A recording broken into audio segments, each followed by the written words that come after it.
Cooperate. Hey, welcome back to another episode of A Warrior Spirit where the inner warrior shines in your light, in their light, sorry. Today I have Jennifer Fink. Jennifer is a colleague of mine. She is a legislative advocate. She's a community educator, and she also is a podcast host of Fading Memories, which is dealing with Alzheimer's and dementia. So, Jennifer, thank you for joining us. I love what you do with your podcast and your cause, and appreciate that you're out there being an advocate for the rest of us. So thank you. Well, thank you for having me. So you're currently in Northern California, just shy of Tahoe, in between Sacramento and Tahoe. Did you grow up in California, or you a native? Yeah, Oh, yes. Multiple generation native. nice. In the same region, or did you? Yeah. Basically, the San Francisco Bay Area. Okay. We moved about 2.5 years ago for something different, which we definitely got pros and cons to moving to a more rural area. It's beautiful, but if you like to go shopping, it's terrible. Yeah, I can't find minutes when you're at the cows. What was it like kind of growing up, in California back in the day? That's a good question. Nobody's ever asked me that question before. I've always enjoyed it. I personally think California is the most beautiful state because we have everything. We got the mountains, we got the deserts, we got some high prairie way up there by Oregon. Um, the southern eastern mountain ranges, I just saw those for the first time about 2.5 years ago. And I was like, where have these mountains been my whole life? Just gorgeous. We've got Yosemite, we've got the ocean. Like, what do you want to do? We've got it. And you can pretty much drive to any of those locations within a day. So you don't have to get in an airplane. And this is why we pay so much money to live here. Right. It's all the beauty that goes with it. And it's why everyone migrated out there. Yeah. But back in the day, it wasn't as booming as it is now. What was it like as a child? Well, I remember, so we moved in 1970 to the house that I predominantly grew up in, mostly because my mom wanted another kid. That's a whole other conversation of whether that was a good choice or not. And we needed a bigger house. So it was a brand new subdivision.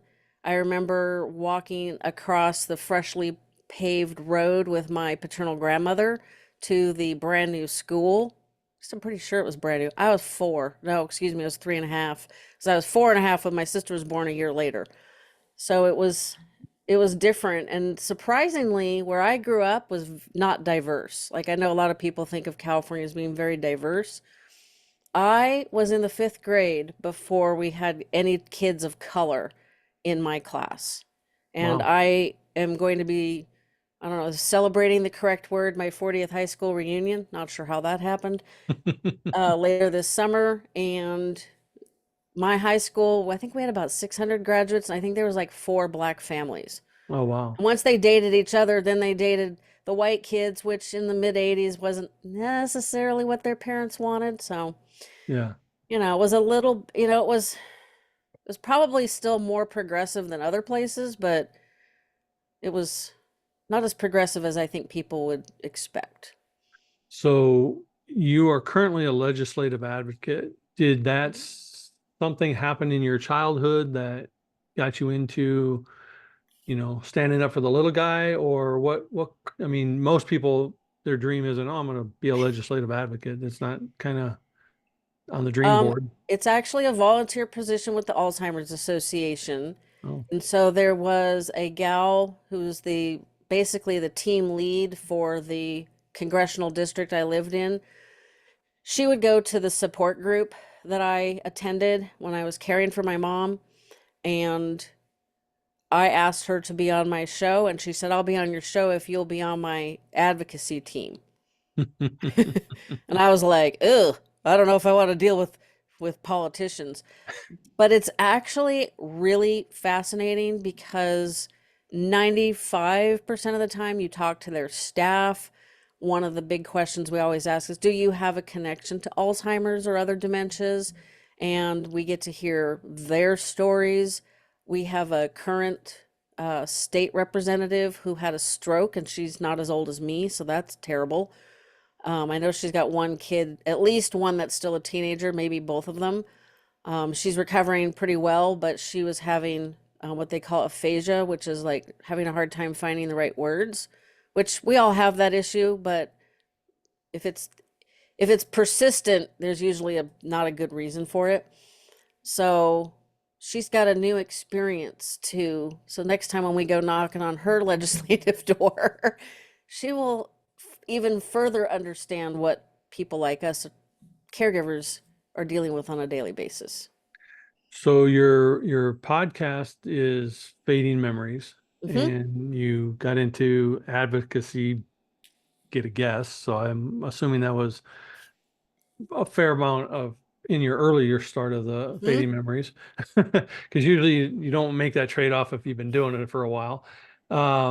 What prompted you to start fading memories, and why is Alzheimer's and dementia so important to you? And I'll say this right up front. My grandfather experienced it. My mom's kind of sliding into dementia right now. My wife's she was a caregiver for, her mom who had Alzheimer's.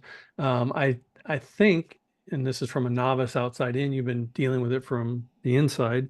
It's becoming more acute than it used to be. Yep. I don't know many people who aren't touched by it now.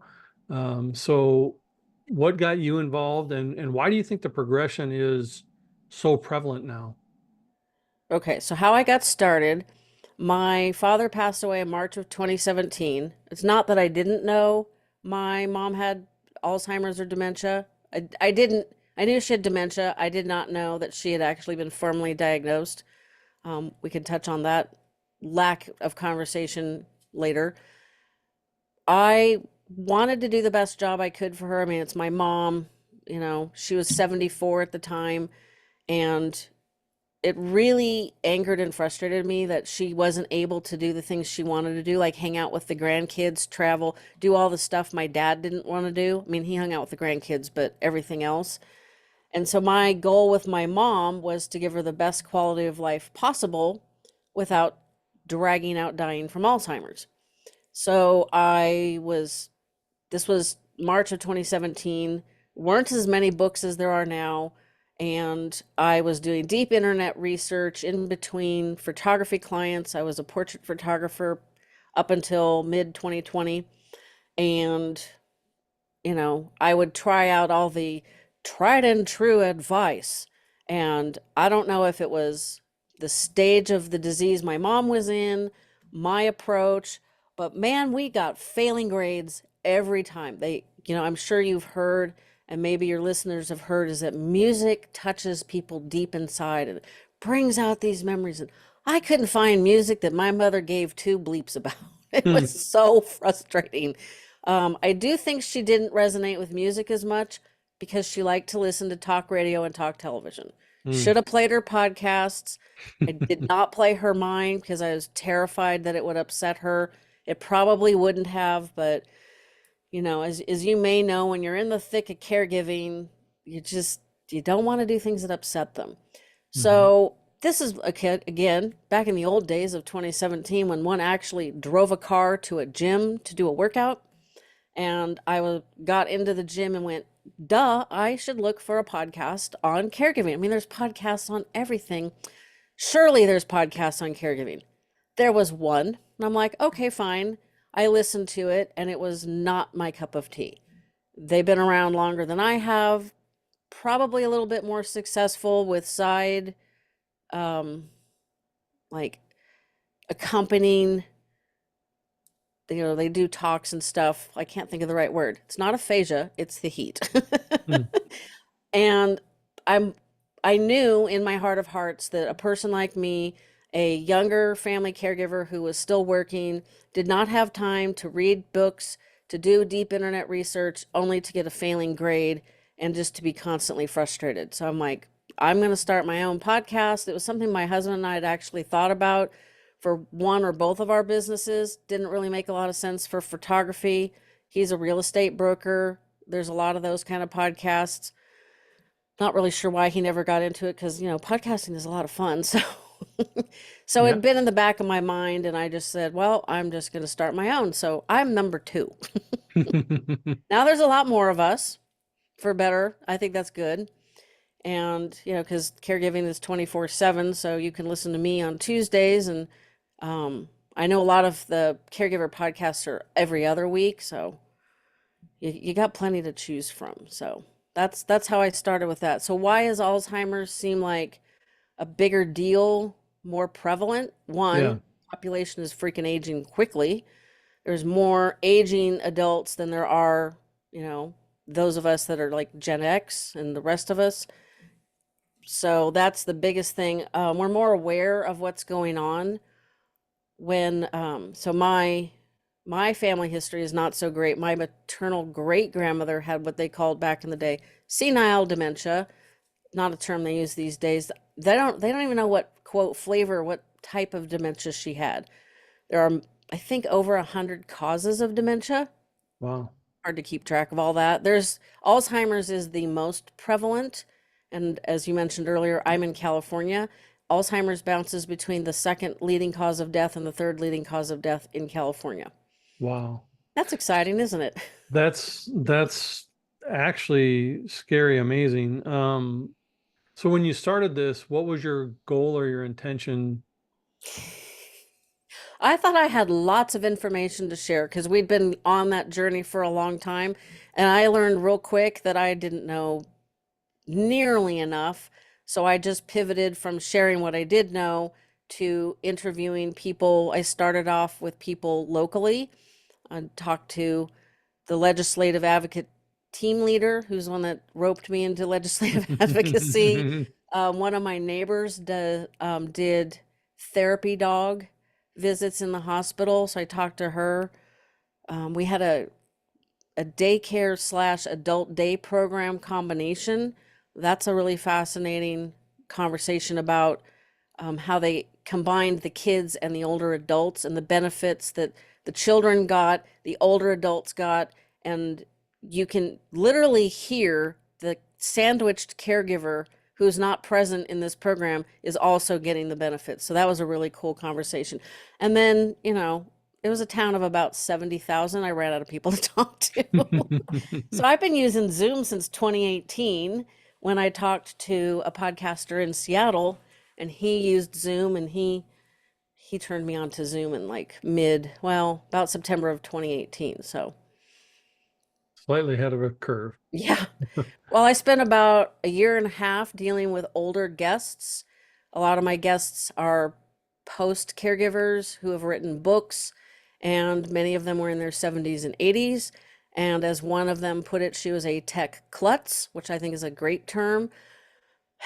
There were times we spent most of the recording planned time dealing with technical issues, mostly because they just didn't get it. And you know what? By about May 1st, 2020, I stopped having any of those problems. So, what you do and who you advocate for is pretty vital. But other than awareness, what's your goal for your podcast? Like, what are you actually trying to bring forth? I want caregivers not to know they're not alone. They're not, they're not alone on this journey. I try to share actionable tips and advice, kind of inspiration, like, hey, some of us actually made it through and we're mostly sane. we're Yeah. we're mostly okay as much as people are generally okay. And the reason for the podcast format is because if you're caring for somebody with such a devastating disease, you don't only got your own personal time to sit and read a book, um, or like I said, do deep internet research. So you can listen to a podcast while you're doing 500 other things, which most of the world is. That's how we consume our podcasts. So I'm gonna go out on a limb and say you're not a lawyer. Nope.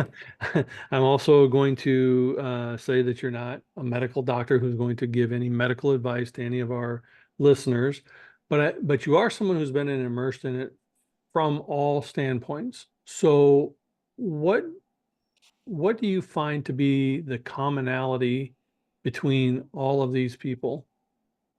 The caregivers. No, the ones who suffer. Um, That's a very good question. One of the issues, and it's changing kind of slowly, is somebody gets a diagnosis of any dementia causing disease. They're always fatal, they're always tragic. I mean, a diagnosis of cancer is tragic, might be fatal, but there's some hope and there's some options. Until recently, we had zero options other than going down the path, which is not where anybody wants to go. And so we would forget their humanity. We would, immediately try to take over, at least many of us take over. And like, I'm a planner. I like to know what I'm going to do today. And we got these things that got to get done. So boom, boom, boom.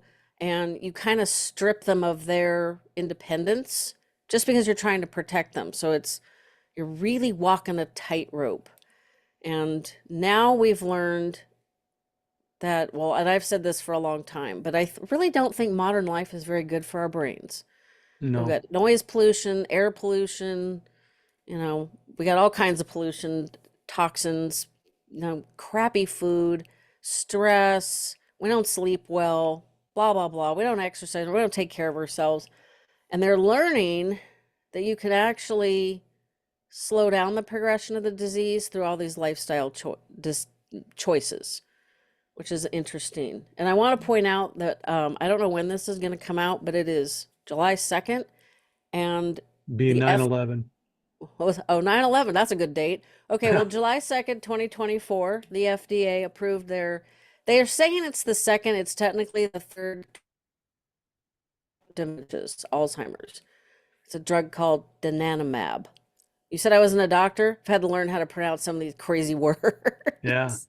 Can you say that again? Because your computer froze a little bit. So say, what did they approve for the second time? The FDA approved the second treatment for Alzheimer's. It is a drug called donanemab. And the MAUB at the end means it's a monoclonal antibody drug. Okay. Did not need to learn all this stuff in my life, but here I am. And why is it important that this was approved? It's just because we've known about Alzheimer's for about 100 years. Yeah. And, we're finally maybe getting somewhere, although there's a lot of debate on whether or not these drugs are actually the future. So if you're a caregiver, obviously, like you said, with other ailments, cancer, whatever, usually there's hope. We can beat it. There's recovery. We can get through this, yada, yada, yada. Let's get the pom-poms and cheerleading. With dementia and Alzheimer's, and I am guilty of it in our household, I see it all over the place. The younger who are going to be the caregiver tend to throw up their hands and go, shit. And then what the hell do we do now? And just sit and watch them slowly fade down this hill. Yep. What advice can you give to them after dealing with this for a decade or more? At least two and a half. Yeah. So what would you tell the person newly experiencing it in their own life?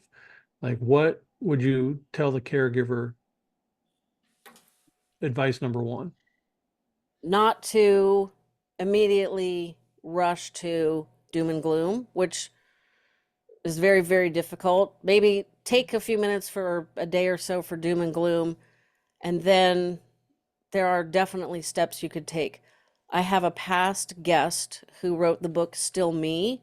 Her name is Rebecca Cobb, I believe is the last name. And she was blessed with probably one of the fastest diagnoses on the planet. She had unusual symptoms, sleeping more than she'd ever had in her adult life. And oh my gosh, I got lost recently. Kind of off the cuff remarks to her general physician. The general physician had to have had personal experience with this disease because she knew that was a red flag.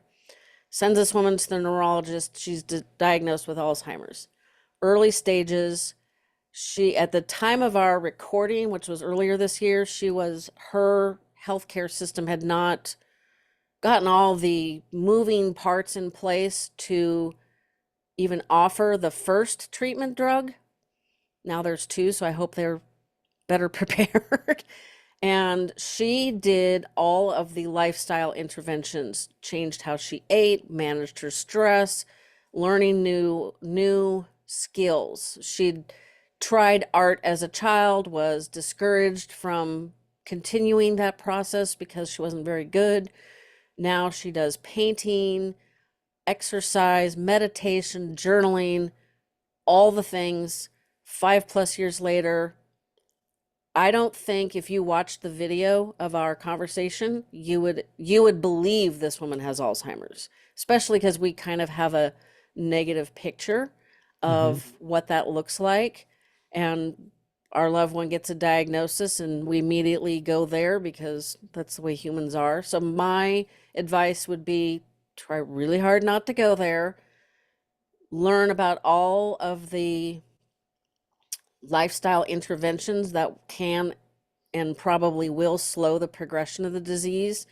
Some of these lifestyle interventions, there are doctors like naturopathic doctors out there who think they can reverse the disease. They've had experiences that they've done that. I'd like to see more before I'm a cheerleader for that, but they're, you know, certain dietary, there it's a very challenging routine, but if you and your person can go down that path, there's a book called Reversing Alzheimer's, and there's another one by Dr. Bredesen, which is Bredsen. Bredesen. Might be an extra E in there. They talk about how to reverse this disease. Again, I'm not too sure they've had enough successes for me to be like, yes, yay, let's follow that. Um, but there is more hope than people think. And part of the problem is doctors they don't know what to do. I mean, a few years ago, you might have had a diagnosis and your general physician or maybe even a neurologist would be like, here's a pamphlet to the Alzheimer's Association. I'll see you get in 6 months. Oh, God, please go away. Because they're not educated. Doctors in medical school get about 4 hours of training on dementia, period, in 8 years. Not good. They get more on menopause, and that's even not good. So Wow. that's one of the things the Alzheimer's Association advocates for is more continuing education for doctors, nurse practitioners, and physician's assistants who deal with older adults, which pretty much, unless you're a pediatrician, I would assume you that covers pretty much everybody. I don't know. I try to Do stay you, away from the doctors. do you think in your experience and especially with the professionals that you've interviewed and the families that you've interviewed, do you think that just because in my case, my grandfather and now my mother, do you think I'm predispositioned for it? Or do you think that there are things that people can do? Like, why does one person, we're all exposed to the same crappy food, we're all exposed to the same crappy air, the same crappy water, you know, the noise and the air pollution that you're talking about. Why do some go down this road and some avoid it? What do you think they attribute that to? I don't think they really know. There are genetic markers. There's the APO3 and the APO4. If you, and I believe one comes from the paternal side, one comes from the maternal side. Don't call that gospel because I'm not 100% positive. There's no gospel here. I tell a lot of my doctor, scientist, researcher guests that if I was half my age and had twice the capacity for science, I'd probably go into brain research, but alas, I am not either of those things, so it is not going to happen. If you have one of those genetic markers, I think it increases your chance of getting the disease by about 13%. And if you have both, it's like 30, which Wow. 30 is terrifying. Yeah. I don't know if I have one or the other. My maternal grandmother had dementia, but she had vascular dementia. So my mom also in 1991 was in a severe car accident and she hit her face so hard on the steering wheel. If you touch the bone in your cheek, like right under your eye, there's a nerve right here. She hit the steering wheel so hard it damaged that nerve permanently. Mm. So you can only imagine what it did to her brain. And she was like 49. She broke her ankle, so that was obviously where they put their focus. I don't think they gave her a CT scan, or I don't think they cared about her brain at all. Mm. So can't guarantee that, that that's not the case, but I'm pretty sure they worried about the ankle and moved on. So head trauma is very bad. Don't do that. Yeah. Please wear On your any, bike helmets. I yeah. crashed 8 years On ago. on any level, don't do that. Yeah, cracked my helmet all the way through. Oh, wow. Um, Bike helmets are ugly, not always super comfortable, do nasty things to your hair. You get all sweaty, get really ugly hair. It's a lot better than cracking your skull open. Yeah, definitely Um, save your life. yeah, so back to your risk factors. Uh, it goes back to lifestyle choices. It's like all the things we don't want to hear. Manage your stress, moderate to vigorous exercise, multiple days a week. More is better. You want to keep, as we age, we want to keep our flexibility and our balance. We lose muscle mass as we age, so we need to do weight training. We need to do things that challenge our balance so that we maintain our balance because, if you fall over and break a bone, a hip or something, that's the older we get, the worse that gets. And it just makes daily life easier if you can navigate things. We want to eat, eat the rainbow. What? Don't eat processed foods. My parents, oh my Lord, that's all they ate. Bologna, American cheese, mac and cheese, Wonder Bread. My mother drank 2 liters of Diet Coke a day. Yeah. I get nauseous just thinking about that. So there So, there are definitely ways to mitigate your risk. So even if you've got both genetic markers and now your risk is somewhere in the 30% higher than the average person who doesn't have either marker, you can still reduce that back to pretty much the average person with all these lovely lifestyle choices that we all have super amounts of time for. yeah, my background is in psychology, so I'm always fascinated by how the brain works. And it's, one of the things that when I was getting my degree, I was like, it's 3,000 years later, and we're still asking the same question, who am I and why am I here? You don't want to be asking those questions with the advanced stages of these diseases. So, if someone can keep their brain active, I was just curious with your experience, if they can stay active, like they say, switch things up, brush your teeth with a different hand, put your pants on with the other leg, all these little things that keep your synapses and your brain waves firing. Has in your research experience, have they seen any evidence that these brain activities help diminish the effects on it? Yes, to a point. So when you say things like brush your teeth with your non-dominant hand, I've tried that. It's real fun to shove the toothbrush in places that doesn't belong. Probably 10 to 15 years ago, they thought we stopped growing new neurons at around early 30s. So essentially, once we passed, like say 35, your brain was it. That was it. No new neurons. You weren't going to learn anything, you weren't going to grow any new neurons, which helps you learn and maintain memories. They've discovered that that is not the case. Might Hmm. be a little harder as we age, because everything is. Yeah. But if you challenge your brain, learn things that require, like thinking, like Hmm. scrunching up the face, sticking out the tongue, thinking. A new language, um, dance choreography, anything that challenges your brain that makes you like you can feel your brain working Hmm. is will grow new neurons, which is super easy to say, which is a benefit because the more neurons you have, the longer it would take for the disease to affect you. And keeping your brain healthy by growing new neurons can help prevent the disease from happening at all. One of the one of the things I notice that I see caregivers do, which drives me insane, is that they'll argue with the person who's in the throes of their disease. It's Tuesday. No, it's Friday, Mom. We went to the grocery store yesterday. No, we went 3 weeks ago, Mom. Like they don't know what they're saying. Why are you arguing with them? Just like, do you see that a lot that people do that? Yeah, I think especially for those of us that are like I'm a planner, I'm very organized, like I'm not super spontaneous. I'm not spontaneous, but it's like I'm living today. I know what's going to happen the next, well, not this week, but generally I know what's coming in the next few days.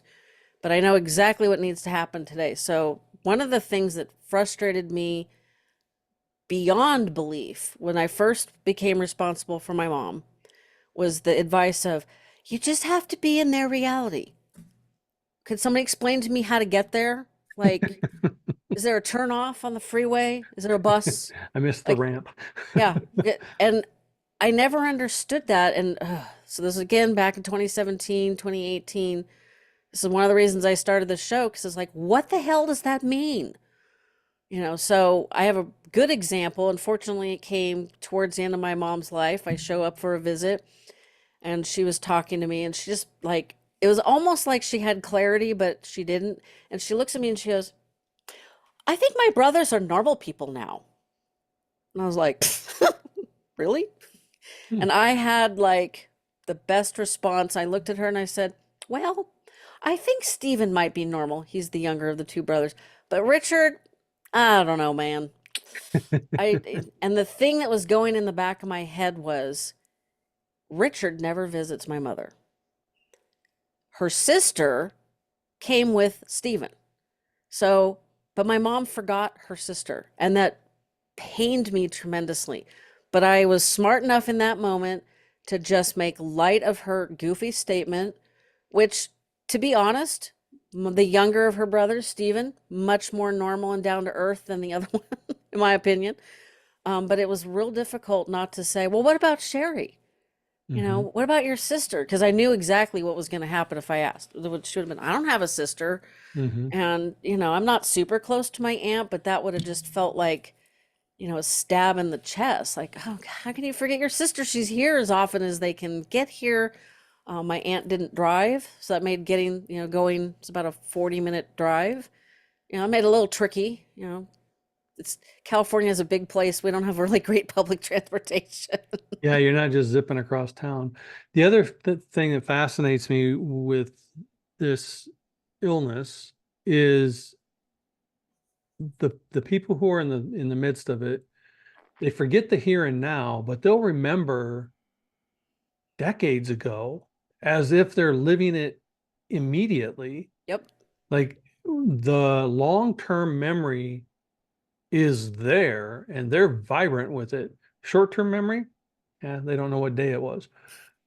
It's so strange how our brain will pull those things out of our archive and we'll go back and live those moments instead. Has any of your experts ever indicated why that's prevalent? I don't think they know. The forgetting things you've recently learned is one of the warning signs of Alzheimer's. The Alzheimer's Association has put out 10 warning signs, and no, I cannot remember all of them off the top of my head. You think I could? It's one of the topics that I teach on as my Yeah. community educator. But inability to complete normal daily tasks, forgetting recently learned information, that's a warning sign. So there must be the way our brain is constructed. There must be a reason for that. I don't think anybody really knows why. I would Other love, than the one thing I do know, and we're going back to the sciencey part again, is when we sleep, our brain is sorting the information that we've gathered throughout the day and filing it away wherever the heck it files it. And it cleans the crap out of our brains, which I hmm, recently learned how that works. So if I can remember the article I read like 3 days ago. So basically, I guess there's like a channel between the two hemispheres and somehow the cerebral spinal fluid like bathes the brain and like gives it a nice wash. yeah. And so if we don't get good sleep, that process does not happen. So we need about 7 to 9 hours of sleep a night. And I also recently learned that we can get too much. Hmm. If you ever woken up from like you've just slept for 12 hours and you wake up and you're like you're Yeah. groggy and it takes extra long to like what day is it? What am I doing? Yeah. You know, like it's like it takes a little extra time to get the brain going again. That's not necessarily good. So it's got to be the processes of how things get filed, you know, that gets disrupted with the disease. And that's why current information, you'd think they could remember something from 5 minutes ago versus 5 years ago, but that is not the case. Hmm. It's always fascinating that what we pull from our brain and what they're learning that it can or cannot do. As an advocate, what are you advocating for? Are you advocating for the caregiver or the person experiencing the illness, or both? Kind of both. The Alzheimer's Association is really good at crafting bipartisan, appealing legislative requests. Well, who's going to say no to an older, mentally challenged person? I mean, You'd be surprised. you really going to vote against that? You'd be Seriously? surprised. So last year, 2023, so State Advocacy Day in California is in May. Used to be in February. Man, I'm really glad they moved it because freaking freezing in February to be traipsing around the Capitol. May is much nicer. The last year we were trying to pass a bill that would give at least I think it was just police officers. Might have been first responders, but I'm pretty sure it was just police officers. Additional training on how to spot the signs of Alzheimer or dementias, and additional training. So you can imagine if you've got an older, disheveled adult roaming around, say, the city streets or the suburban streets, and they're mumbling to themselves, and you approach them like, ma'am, is everything okay? And you startle them, and now they're like defensive. Is your first reaction going to be, oh, this poor little old lady probably has Alzheimer's? No, unfortunately, your first reaction is probably they're on drugs or they're drunk or both, or, you know, they're a problem. Hmm. And the police associations across California, I think there was like 13 of them. They're like, yeah, well, we'll sign on to getting more training. Like, who does that? Unfortunately, because California has a boom bust cycle, financial cycle, um, it costs money, so it got defeated, which is super frustrating. And then what did we ask for this year? We were, this is when we were asking for additional continuing education for the medical providers. So if you were a nurse practitioner or a physician's assistant that dealt with older adults, you would be required to do a certain amount of hours of continuing education on Alzheimer's and other dementias. And it was only suggested for doctors, which that's the bipartisan part that chaps my hide. I don't know if it passed or not. California still, because of the Hollywood strikes and another, like, that really did not do our economy any favors. So anything that costs money, they weren't too sure about that one. I should have heard about that last month, but those are the kind of things we ask, because you go to and maybe you've experienced this. My mom had a general physician who left the practice about the time that I took over her care. And we Hmm. got this very nice younger doctor who was very personable. I'm assuming that he knew what the hell he was doing, but he acted like I was the Uber driver and like I did not have any valuable input. He would Hmm. ask my mom a question, she would give him some BS answer. He had no idea it was baloney, and I would try to quietly answer the question, and he would just ignore me. And it was Hmm. like, the other thing that was frustrating is, and maybe you've also experienced this, is that it's very, very common for older adults to get UTIs, urinary tract infection. And man, Hmm. those suckers mess with your brain. You Hmm. might think you've got dementia, and thankfully, all it is a UTI. Get some antibiotics, you're fine. So, don't immediately assume the worst because your brain is not doing what it's supposed to do. That's why you got to go to the doctor. Every time my mom had an issue, they'd want to test for UTI, and every single time I'd have to remind them how they collected the urine the previous time. It's like, why do I got to tell you guys how to do your job every single time we come in here? Like, Hmm. I'm dealing with her. I shouldn't have to deal with you two. Like, if I'm Right. going to do your job, I'm going to get paid, okay? Because I had to take time away from my job to do that. So it's like, The problem that that I have personally with doctors, because my wife has been chronically ill for 10 years, and we've been trying to get her healthy. And part of her issues is brain fog. So, it's I'm there as her advocate. Hmm. And through our own experience, what we have found is that doctors get their continuing education, but it's sponsored by the pharmaceutical companies. So all of their education is by the people who are going to push the pills and the drugs to do anything. So there's got to be a better way for these guys to keep their education without it being associated with the very people that are greasing their wheel, because that doesn't seem much of an advocate to the person who is needing the care, in my opinion. No, unfortunately, as a society, we also kind of want a quick fix. Hmm. Would you rather take a pill, or would you rather have to change how you eat, how you sleep, how you manage your stress, how much exercise you get a week?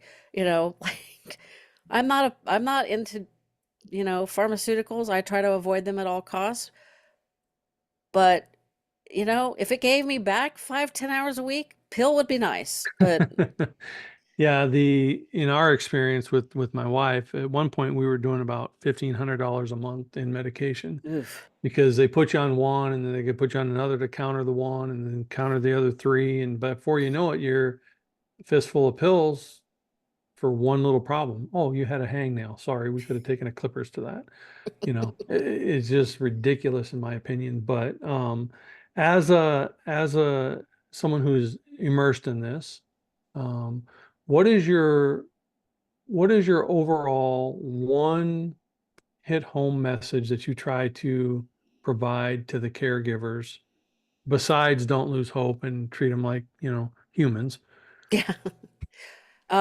If you actually get a diagnosis, not if, when, do not, under any circumstances, think you can do this alone. Most of us, and you're probably in the same boat, assume, or we, excuse me, most of us don't plan to be caregivers. This is not a path any of us decide, hey, that sounds like fun. No. And there's an emergency, we make some adjustments, we put in some contingencies, the emergency is over, things have stabilized, we're thinking, okay, we're good. And most of us keep going along, patching up the road, and then you run out of road and you're like, Mhm. holy crap, I cannot do this. I'm burned out, I'm sick, I'm, whatever. And now you're trying to get help. Unfortunately, we had a caregiver crisis prior to the pandemic. The pandemic made it 1,000 times worse. So my suggestion, and this is adapted from a conversation I had with a podcaster that was on my show, excuse me, is when you get a diagnosis, or even if you don't, but something is just weird. There are things here that are not working right. Immediately grab a pen and paper or your computer if you want to, and write down all of the tasks you have to do today. Okay, today is what, Tuesday? All of Mhm. Tuesday's tasks. Do that every day for a week.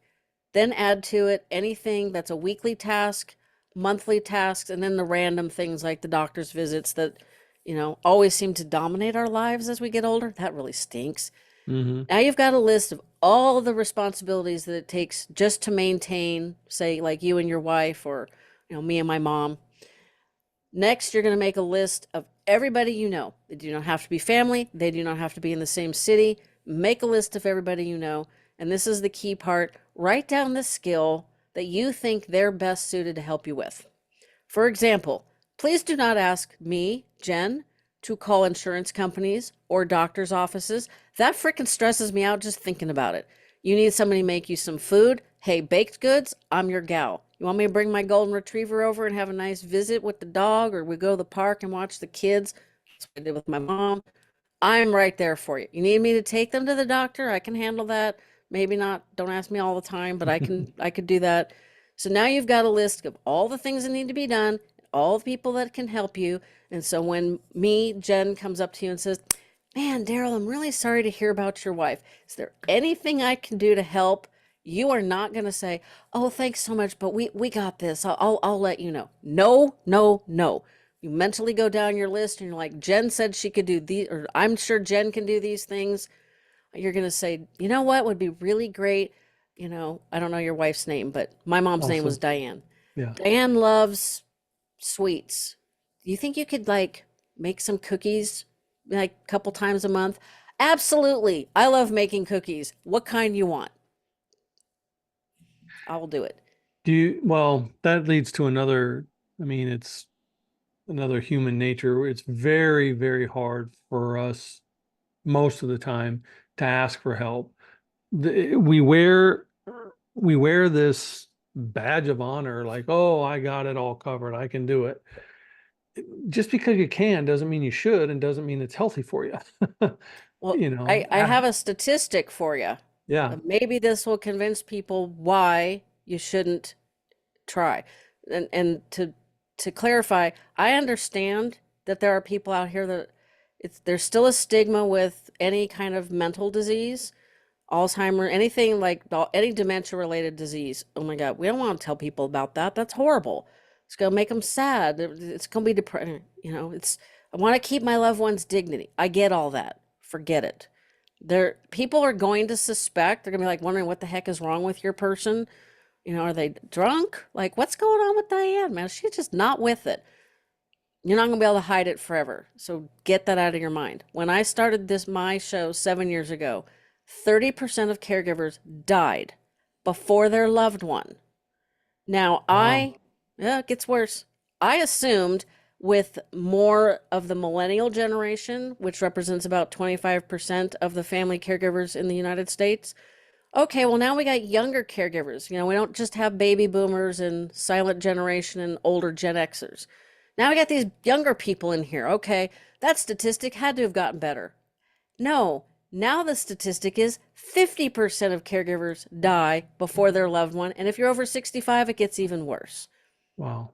Yeah, And I would venture to guess, again, without being immersed in it like you are, I would venture to guess that some of those are suicides because they can't handle being the caregiver without asking for the help. And it weighs on them too much, you know? it's, and you've experienced it, but it's got to be worse if it's your spouse, maybe worse in a different way. I mean, I did not really have my mom from my early 30s till she passed away when I was 53. So that's, not great.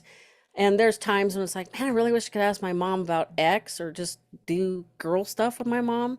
Mm-hmm. But the person that you vow to spend your life with, it's gotta be really hard. Like my parents met as teenagers. Mm-hmm. Um, you know, just society was different then. We had different gender expectations of, husbands and wives. Like, because my dad didn't let me help, Mm. which did not do his health any benefits at all. They don't break that statistic down. I never thought of it being as suicides, which that's that's depressing, but you're probably very right. But one of the biggest problems is there is not enough help for caregivers. Right. So here is where we need a shift in like our healthcare is like if I'm going to make an appointment for my mom, like say maybe it's her annual checkup, I need to have mine at the same time. And they just need to learn how to do that. Like it Mm-hmm. can't be that hard. It's just kind of like a perspective shift. Because if you got to find somebody to watch your loved one who might be in, advanced Alzheimer's so that you can go to the doctor, now you're paying money to do something you don't want to do anyway. You're just going to be Mm-hmm. like, forget it. It's too much trouble. Like if Mm-hmm. I'm going to spend money on hiring a caregiver, I'm going to go take to the movies or get a massage or whatever. So Right. you know, this, and I think I mentioned this earlier, stress is terribly toxic for our brains. Mm-hmm. Being a caregiver, as you know, very stressful, probably not eating as well as you should, probably not exercise. You're not doing all those lifestyle choices. You're Mm-hmm. going the exact opposite. You're not going to the doctor when there's a problem. It just, you just grind yourself into dust. And does your loved one really want you to do that? No, I think that's why people, like you who are bringing the message out there are very important. If people want to find your show, where can they find you? So Fading Memories is on all the podcast platforms. I'm also on YouTube in case you want to watch people talk. Um, Well, that's what we do. I mean, I know people listen, I don't know if they watch the videos, but I know that the video is played not as often as the audio, but you can also find me on all the all the social media channels. It's Alzheimer's podcast on Instagram, and I don't think it is for Facebook. I can't remember. And then it's my name, Jennifer Fink, for LinkedIn. And then YouTube is, I can never remember if it's Fading Memories or I think it's Fading Memories now. It was Alzheimer's podcast for a while because they let you customize it, so I snagged that one up and then I think I had to change it back. Well, we will drop your links in the video so that people can reach out. I'm going to ask you one question that I always ask my guests, because I believe you're also a warrior. What does a warrior spirit or having a warrior spirit mean to Jennifer Fink? Hmm. I think persevering, finding the answers. I didn't have the answers. I thought I had the answers to some respect when I became responsible for my mom and quickly learned I didn't know squat. And I didn't just throw up my hands and say, well, I'll just, I'll do the best I can. No, I kept looking, which led me to the podcast, which led me to advocacy and everything else that I do. And, it's just if you see something that needs fixing, fix it. Just do it. We all have that capacity, and there's a lot of there's a lot of joy in it. I have talked to some of the most amazing people. I have the most amazing conversations. I know a lot of people are like, "Oh, isn't that depressing though? Talking about Alzheimer's?" No. I don't want to have a 45-minute conversation that's depressing. Yeah. Well, Nobody's going to listen to that. I mean, we've covered, a lot of ground today, and I don't think it's depressing. I think, we passed some education and got people to at least consider things they hadn't, and if it helps one person, it was worth the time. Yep. So, I appreciate you. I love that you're a colleague out here doing what you're doing, and thank you for joining me today, taking time out of your busy day. We will, like I said, drop the links for you, how people can get a hold of you. And I just appreciate what you're doing, and thank you for being out there for those of us who are touched by this horrendous situation. So Well, thank you for having me. I appreciate it. Enjoy your night. Thanks. Bye.